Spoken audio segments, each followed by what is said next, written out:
Welcome muli sa panibagong episode ng YouTube Pilin! Ako pa rin ang inyong guro, si Teacher ZJ, na handang samahan kayo sa muling paglalakbay sa ating liga. Ilang oras kayo nag-scroll sa social media araw-araw? At ilang beses kayong nag-chat, nag-comment, o nag-react? Ngayon, eto naman ang tanong.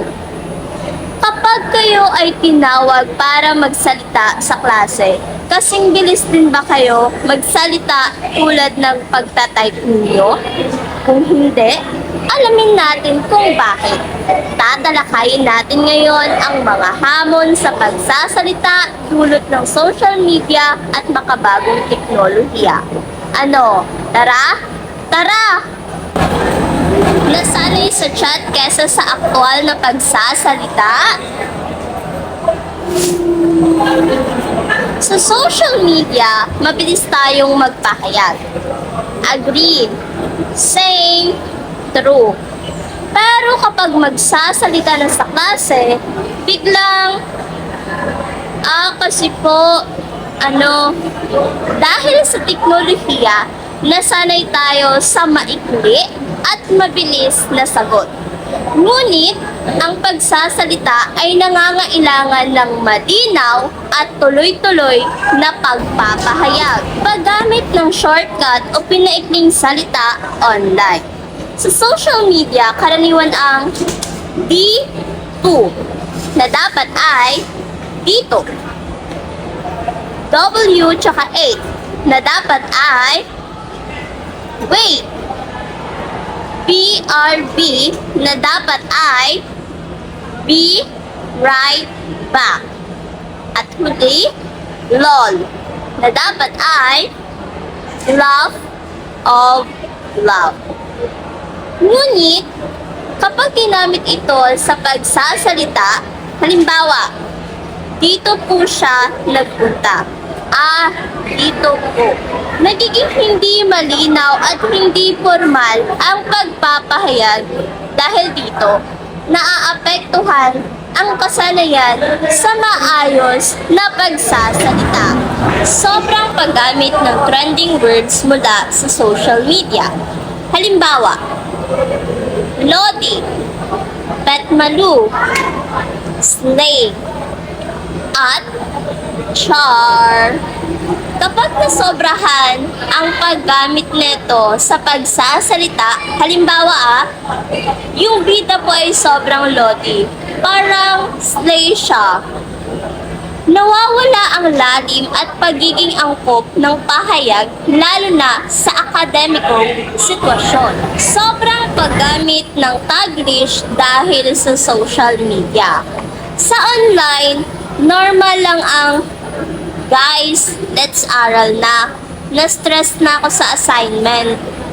Ngunit, kapag ito ang nadadala sa pagsasalita, Ma'am, I think po kasi yung lesson is parang mahirap. Nagiging hindi buo ang ideya at minsan ay nakakalito. Kaya mahalagang matutunan ang kontrol sa paggamit ng wika.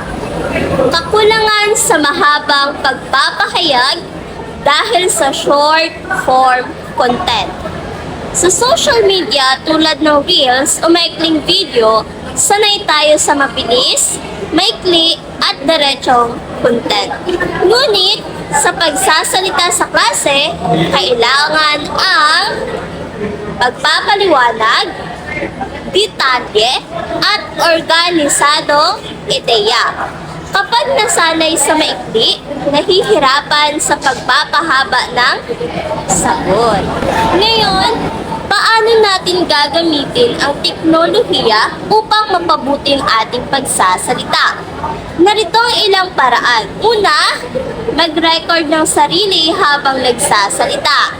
Pangalawa, manood ng educational videos at gayahin ang paraan ng pagsasalita. Pangatlo, mag-comment gamit ang buong pangungusap, hindi puro shortcut. At sumali sa online discussion, ngunit subukang magsalita rin offline. Gamitin ang teknolohiya hindi bilang hadlang, kundi bilang kasangkapan sa pag-unlad. Sige nga mga anak, subukan natin. Mag-comment kayo ng isang pangungusap na madalas ninyong ginagamit sa chat. At pagkatapos, isulat ninyo ito muli sa formal na paraan ng pagsasalita. Halimbawa, wala ako ginawa. Na dapat ay wala akong ginawa. Anong napansin ninyo? Mas malinaw ba? Mga anak, bilang pagtatapos, ang social media at teknolohiya ay bahagi ng ating buhay. Ngunit tandaan, hindi sapat ang mabilis na pagtatype, mahalaga pa rin ang malinaw at maayos na pagsasalita.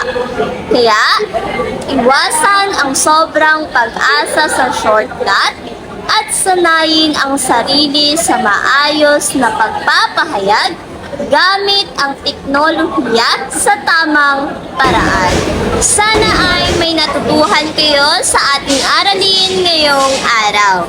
Huwag kalimutan, ang mahusay na tagapagsalita ay nahuhubog kahit sa digital na panahon. Huwag ninyong kalimutang i-like, i-subscribe at pindutin ang notification bell para maging updated kayo sa mga panibago nating video. Huwag din kalimutan pindutin ang share button upang maibahagi ang video ng kaalaman at payo sa iba. I-comment ninyo sa ibaba ng video na ito ang paborito ninyong natutuhan ngayong araw. Hanggang sa susunod na mga video, sana ay naroon pa kayo. Ano? Tara? Tara! Paalam!